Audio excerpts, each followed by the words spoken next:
Crowd would have showed up for Biden? I don't think so. I don't think so. Maybe I'm wrong.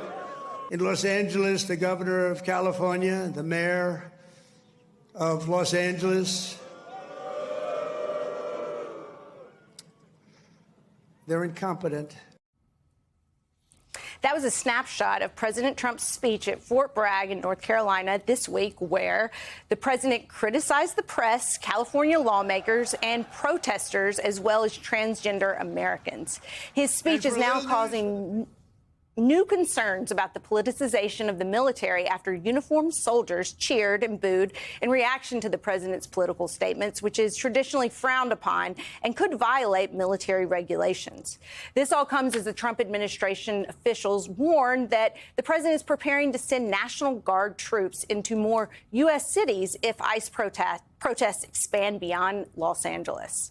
As the Washington to left-wing radicals in other parts of the country who are thinking about copycatting the violence in an effort to stop this administration's mass deportation efforts.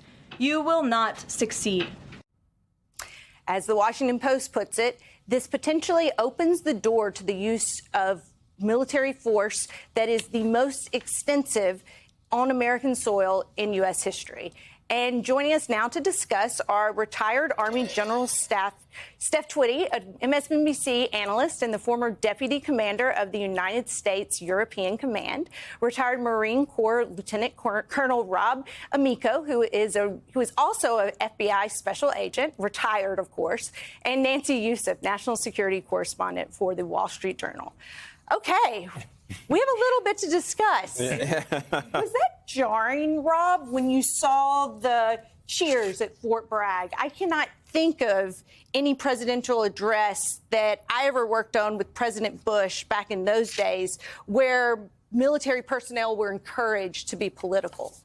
Yeah, it definitely was new. And the unfortunate thing is when you're young in the Army, you're a pleaser. You want to do well. So you kind of go with what leadership's doing. And he's the ultimate leader of the military. So you're out there and you don't really understand the real ramifications of what that looks like on TV because it just looks bad. So he's used to show and TV. And unfortunately, the young troops aren't. They just want to please their commanders. They want to do well. They want to get promoted. And unfortunately, it just has a very bad look. Lieutenant General Twitty, I want to pull up this military.com article that said Bragg soldiers who cheered Trump's political attacks while in uniform were checked for allegiance, appearance. Internal 82nd Airborne Division, which my father was in twice, because we were there twice when he was in the Army, reviewed by military.com, reveal a tightly orchestrated effort to curate the optics of Trump's recent visit, including hand-picked soldiers for the audience based on political leanings and physical appearance. The troops ultimately selected to be behind Trump, invisible to the cameras, were almost exclusively male. One unit level message bluntly said, "No fat soldiers." They also didn't want anyone who felt like they didn't agree with the Trump administration because they didn't want people rolling their eyes behind the president. General, the politicization of the military feels like something that is bad. I'm old enough to know that that was something that didn't happen. When my father was in the Army, his political views, when he left the house, they stopped there. They stopped at the door of the house. That doesn't seem how Donald Trump wants his military to operate now, though. Yeah, thank you. It's good to be with you. Based on the stuff that you just talked about that came out of military.com, I would agree with you. It is not the way we acted in the military. We're nonpartisan. We're apolitical. We stand for the Constitution. We stand for all the people in America. And so I don't condone any of it.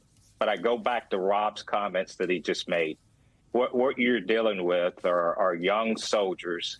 And you have a president that's very, very entertaining when he get in public and so forth. And our soldiers, being young, they're mimicking the commander-in-chief. They're mimicking their president. What I can tell you is, in many cases, these soldiers really do not know the UCMJ or how to react and things like this. And I can guarantee you many of the senior leaders probably policed this up afterwards. And so don't take this as if, okay, these soldiers are going to side with the president for some insurrection or something like this. I spent 40 years in the Army. I will tell you right now, we have a professional military that abides by the Constitution. And in my view, the American people, they have nothing to worry about when it comes to whether our soldiers going to have allegiance to our Constitution or have allegiance to the president. And so, point blank, we're here for the country. And so, Nancy, that is a perfect segue to the question I wanted to ask you, based on the story that you wrote for the Wall Street Journal. On display at the DC's parade, tanks, drones, and the military's identity crisis. And I'm going to quote from your story that you co-wrote with Aaron Zitner. Perhaps the most endangered asset that will be on display Saturday is the U.S. military's longtime status as an apolitical institution, one that serves the Constitution and the country rather than the interests of the president or a general. Now, we just heard General Twitty say that we shouldn't worry about, particularly the Army, putting a president above the Constitution. But inside the Pentagon, are there worries that that is indeed what's happening, given the commander-in-chief who's there now? You know, this was a consequential week. We had U.S. federalized troops deployed on American streets, which in and of itself doesn't politicize the military. But when they're accompanying ICE agents on raids, it moves them one step closer. In addition, what we saw in Fort Bragg and now the military parade. So it is an apolitical military, but we're moving this week, I think we moved one step away from that a little bit with these series of events. And so what we're trying to raise in that piece, and I think we're hearing asked at the Pentagon, is how do you sustain an apolitical military? Because it doesn't, I think, go away in one day. I think it's a series of events, and it's so critical to the force. Those troops at Fort Bragg were briefed beforehand about the need to not show their political allegiance. They were briefed. They were briefed. Now, to your points earlier, you know, we've never had a president bring such a political tone to the base. There was always an understanding that to not put them in that position. So in that regard, they were in a difficult position. But when you see troops putting on MAGA hats over their berets, putting on MAGA necklaces in uniform, and it's not sort of forcefully addressed by the generals publicly. We saw a few comments here and there.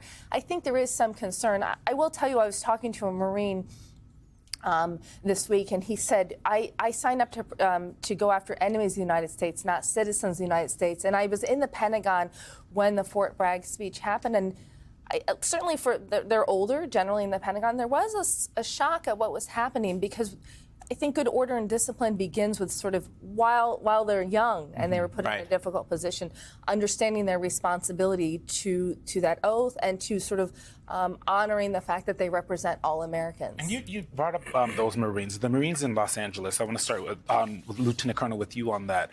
The idea that they're there, right? They're doing what they're doing. We saw them arrest someone who is a veteran himself. He was at the VA. Talk about the training that they have in these spaces, right? Because these are people who are trained to go overseas, and they get training on how to deal with civilian populations.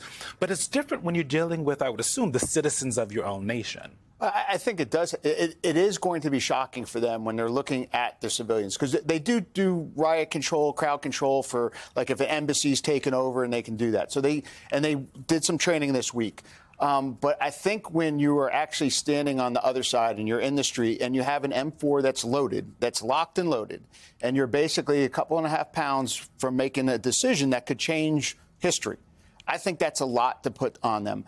You know, when I first got my platoon, I had probably 8 or 9 Marines that weren't even U.S. citizens. They had their green cards, and I didn't even know at the time you can do that. So you may have Marines in this unit that are looking across and seeing that they were immigrants too, that they got here. And I think those are really tough decisions at that point. Now, training kicks over, and that's what you hope happens, so like muscle memory and how you do things. But the training was this week, it sounds like. It was. Not a lot of muscle memory. It's not. But Hopefully the NCOs and the platoon commanders and the senior staff really are drilling it into them. And when there's downtime, they're going through this and they're going over and over. I mean, you memorize all your general orders and you can get there. But I think it is really going to be shocking to look across and then see your citizens that are there. Some of them may have been in the same situation you were, like I said, and you have an M4 that's locked and loaded.